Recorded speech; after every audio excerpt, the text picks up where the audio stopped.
Well, I have been asked several times about my $300 Cutlass Supreme, and figured it's finally time to do a story.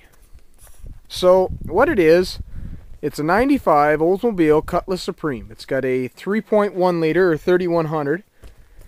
It's in almost immaculate shape. The only damage on it is actually right there. There's a dent that you could just barely see, and then the typical leading edge of the hood rock chip stuff. Other than that, it's in fantastic shape. Runs great. There's 150 some odd thousand miles on it. Gets good mileage. You know, it's an excellent car.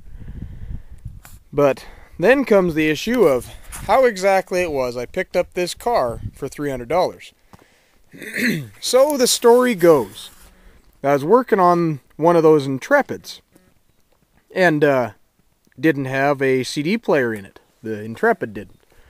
So there was one down at the local Dodge dealer, and so I went down to pick it up. And they asked me about my motor work and, you know, what I was doing out of the shop, and I told them pretty simply, you know, I do quite a bit of motor work. Well, they said, well, there's a car out back that you might be interested in. And at the time, I wasn't really looking for nothing, you know, so I just kind of shoved them off, and I figured, oh, what the hell, you know, I'll go back and take a look at it and see what it is anyways.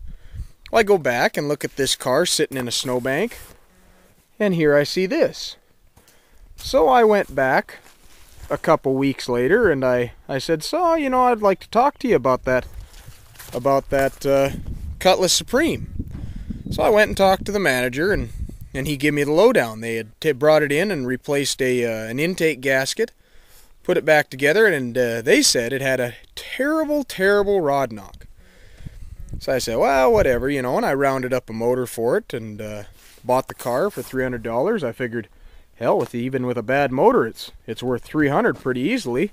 And the inside is immaculate. There wasn't a spot in it. Still isn't a spot in it. I don't drive this one much. My wife does. But anyways, and so I picked this car up.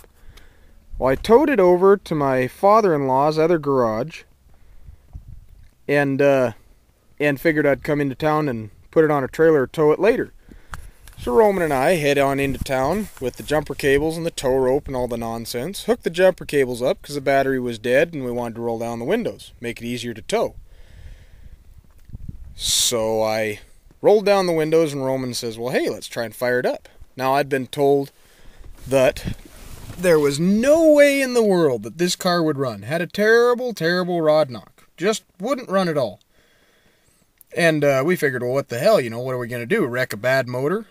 you know, it's no-brainer. So we turn the key, if we can find them here. So I found the keys here.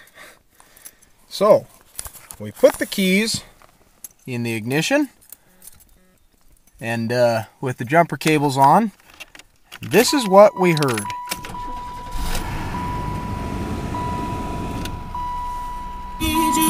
Oh.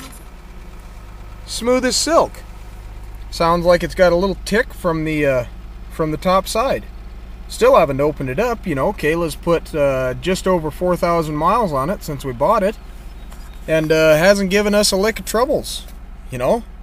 And so here I had paid $300 for this car that's in fantastic shape and runs good, that supposedly had a bad motor, and now look what I got. You know, I guess it was just another one of those lucky things, you know. I was just in the right place at the right time, or maybe just willing enough, or whatever it was. At any rate, I'm sure pleased. We like it.